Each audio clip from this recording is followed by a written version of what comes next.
Hello students, I welcome you all to our YouTube channel Turito, and those were the questions. So you would have got as your as post in the morning today.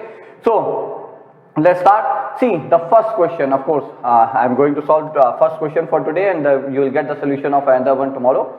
So the first question is, the reason for selecting this question is it involves so many concepts here. The geometrical part of complex number, the rules of unity concept, and the basic application of the algebra, the polynomial form of the equation, factorization and all those things. Okay, so let's start.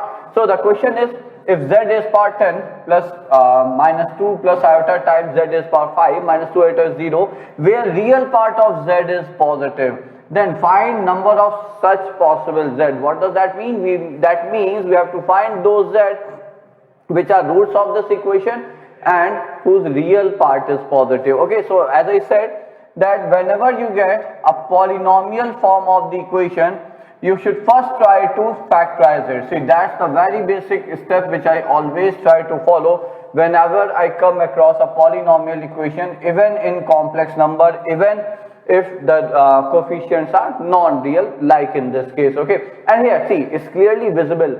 If I follow the same thing which we do for middle term split in quadratic, it's a quadratic in terms of z is power 5. Okay, so it's a quadratic in terms of z is power 5, so z is power 5 whole square, and then a into c is minus 2 iota. You break it into two parts, minus 2 into iota, you add it and you get the coefficient of the middle term. So we are heading towards middle term split method for factorization. We can use it directly, isn't that? So minus 2 times z is power 5, iota times z is power 5 minus 2 iota is equal to 0. That's what we get. Now, of course, taking z is power 5 common, so you have z is power 5 minus 2 plus iota common, z is power 5 minus 2. We got two factors, and hence we got basically the two roots, isn't that? So one is z is power 5 plus iota, and the factor is z is power 5 minus 2 equal to 0. So therefore we can write either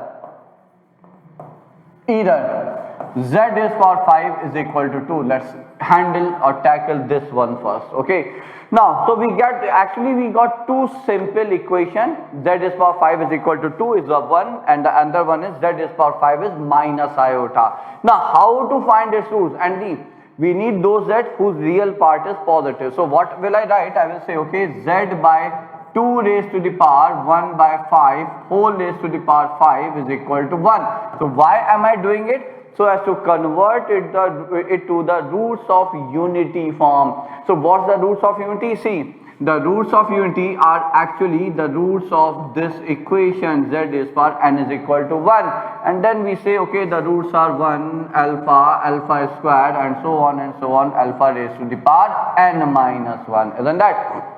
So we know that. So to convert it to that form, so how can we convert it? So I will be replacing this entire term by capital Z. So let z by 2 raised power 1 by 5 be capital Z. So therefore we zero down to this form of the equation.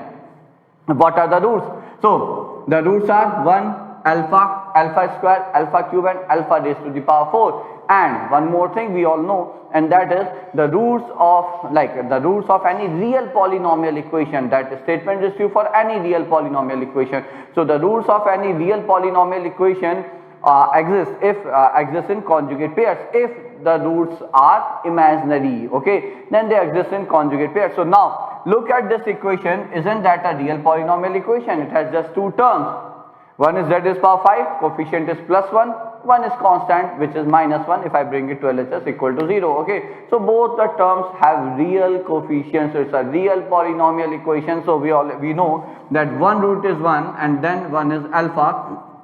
So how many roots? 5 roots. Okay, they have to be equally distributed angle wise, so they are to be at same angular distance. So 360 divided by 5, 72 degrees. So each root will make an angle of 72 degree with the previous one with respect to the origin. Okay, so 72 degree, then its alpha square here, its conjugate will be here, and its conjugate will be here. So this is alpha raised power 4, alpha cube, alpha square. Fair enough? Okay, so now see, we need those z for which the real part is positive.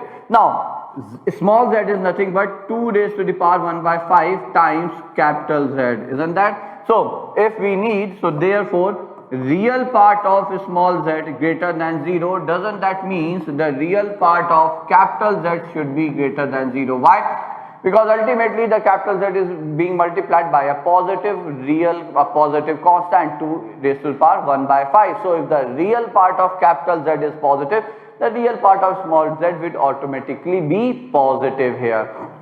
Okay, so how many such roots are there? So as we can see in the figure, real part is positive when the roots are on the right side of the imaginary axis. So there are just two roots here, alpha and alpha raised to the power 4. So how many z we have? We have two such z for this equation whose real part is positive. So now let's move to the next one. So next equation is z is power 5 is equal to minus iota. So again I will write it as z over minus iota raised to the power 5 is equal to 1, isn't that?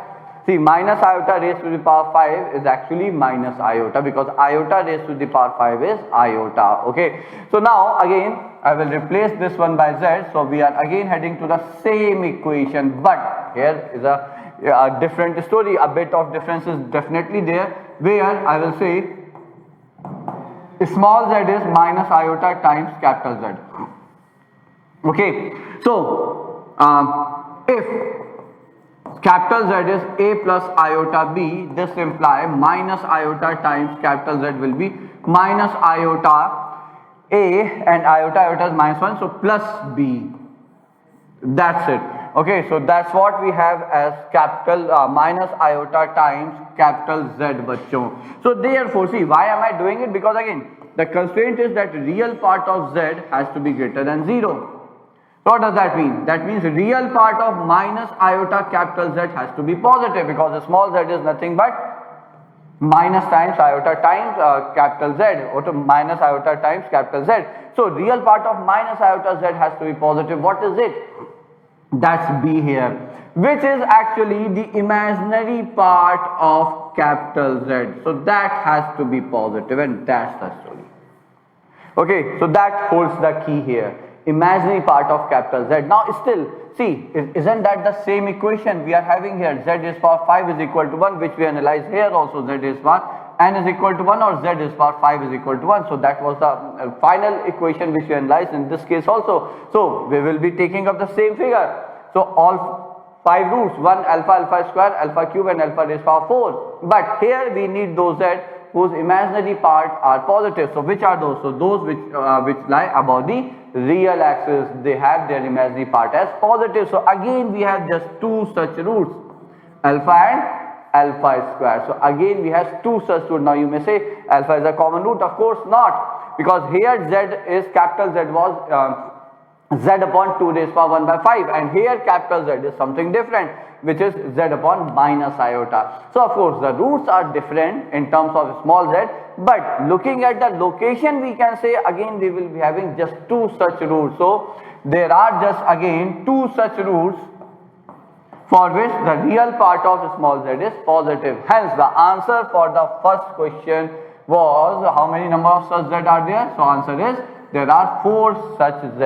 Okay, so I believe you all would have understood this solution here. So that, as I said, that involved the roots of unity, the basic algebra part, polynomial part, which you should always keep in your mind whenever you come across a polynomial equation, whether it's a simple algebra theory of equation, it's a complex number, or anywhere else, be it a trigonometry, anywhere else. Okay, so if you come across a polynomial, the first attempt which I always try is to factorize the polynomial. If it's done, that's the easiest way of handling the polynomial, bachcho.